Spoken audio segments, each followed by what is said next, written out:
नमस्कार दोस्तों, जय जोहार। मैं कौशल तिवारी और बिहनिया संध्या में आपका स्वागत है। दिशाहीन, बेकार और हताश लोगों की भीड़ को धर्म और राष्ट्रवाद का चोला पहनाकर अपनी राजनीतिक रोटी सेकने की फासिस्टों की पुरानी आदत है या चाल है।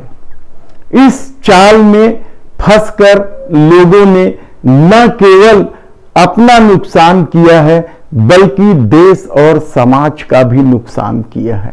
हरियाणा की घटना इस उन्मादी भीड़ का नतीजा है जो साफ संकेत दे रहा है कि किस तरीके से इस दौर में सत्ता अपनी नाकामी को छुपाकर किस तरीके से राजनीतिक रोटी सेकना चाहती है।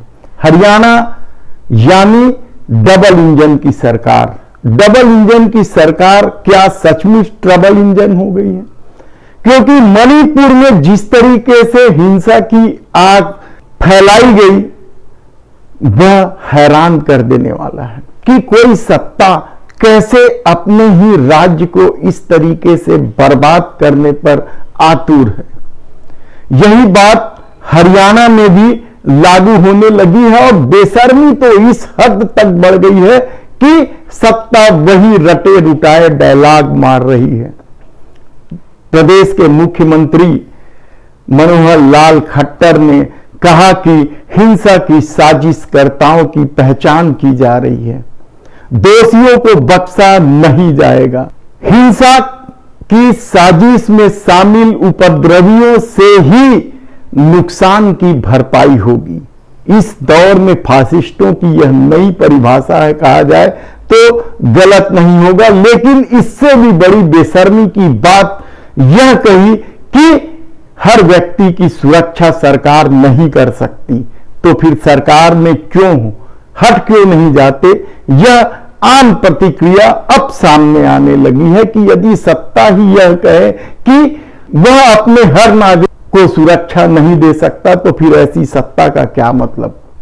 लेकिन क्या कुछ मुंबई में हुआ और किस तरीके से एक जवान ने मासूम लोगों की जिंदगी ले ली, यह कहते हुए कि मोदी योगी की आलोचना करोगे तो इस देश में नहीं रहोगे। आप बरेली की घटना को समझिए कि किस तरीके से कांवड़ियों के उत्पात को रोकने के लिए जब एसएसपी प्रभाकर चौधरी सामने आए और सख्ती बरती तो कैसे योगी सरकार ने उन्हें हटा दिया। ये तीनों ही घटना, बल्कि मणिपुर मिला दे तो चारों ही घटना डबल इंजन के सरकार में हो रही है। लेकिन यह उन धर्म के अंधों को दिखाई नहीं देगा कि किस तरीके से 2024 की तैयारी में इस देश में आग लगाने की कोशिश की जा रही है। और यह बात किस तरीके से राज्यपाल रहे सतपाल मलिक कह रहे हैं, वह भी किसी से छिपा नहीं है। सतपाल मलिक ने यहां तक कह दिया कि सत्ता में आने के लिए राम मंदिर पर हमला भी करवाया जा सकता है पुलवामा की तरह। कमोबेश यही बात वरिष्ठ अधिवक्ता प्रशांत भूषण ने भी कही कि सत्ता में आने के लिए पुलवामा दोहराया जा सकता या दूसरे हिंसक तरीके अपनाए जा सकते हैं।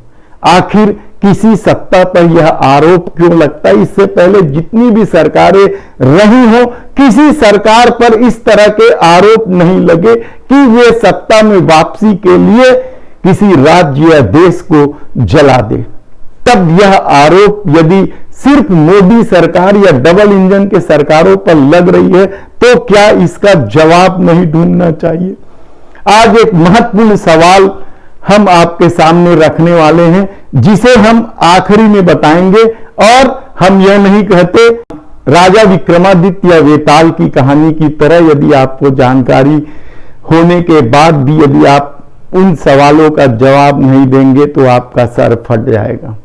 आप यकीन मानिए इन सवालों का जवाब आप देंगे तो आपको शांति मिलेगी। अपने भीतर के सच को जिंदा करेंगे, मानवता को जिंदा करेंगे, क्योंकि ये उसी तरह के सवाल होंगे जिसका एक ही जवाब होगा कि घोड़ा क्यों अड़ा, पान क्यों सड़ा, रेलवे पटरी में ट्रेनें क्यों नहीं चली और घर क्यों डूबा। ये इन सवालों का एक ही जवाब है। उसी तरीके से जब हम सवाल पूछेंगे उस समय आपको इस सवाल का जवाब देंगे कि इसका एक ही उत्तर कैसे है और किस तरीके से इस देश में खेल खेला जा रहा है, क्या कुछ नहीं हो रहा है। इस दौर में महंगाई से आम लोगों का जीवन नारकी होता चला जा रहा है और जिस तरह की खबरें आ रही हैं वह बेहद ही प्रतिकूल खबरें हैं, जीवन को और नारकी बनाने वाला है कि अभी तो महंगाई और बढ़ेगा। लेकिन आप इस दौर में बात नहीं कर सकते क्योंकि आपने जैसे ही कहा था कि पेट्रोल महंगा हो गया है तो प्रतिक्रिया आई थी। हालांकि यह प्रतिक्रिया सरकार की तरफ से न होकर सरकार समर्थकों की थी कि क्या पेट्रोल पीते हो। जब आपने कहा कि नोटबंदी गलत है तो उन्होंने कहा कि नहीं, इससे काला धन वापस आ जाएगा, नकली नोट बंद हो जाएगा और आतंकवाद की कमर टूट जाएगी। जब आपने जीएसटी की विसंगतियों को उभारा और सवाल किया तो आप पर सवाल किया गया कि सारे चोर एक हो गए हैं और वे टैक्स चोरी करना चाहते हैं, सरकार की सख्ती को बर्दाश्त नहीं कर रहे हैं, इसलिए नाराज हैं और सवाल कर रहे हैं।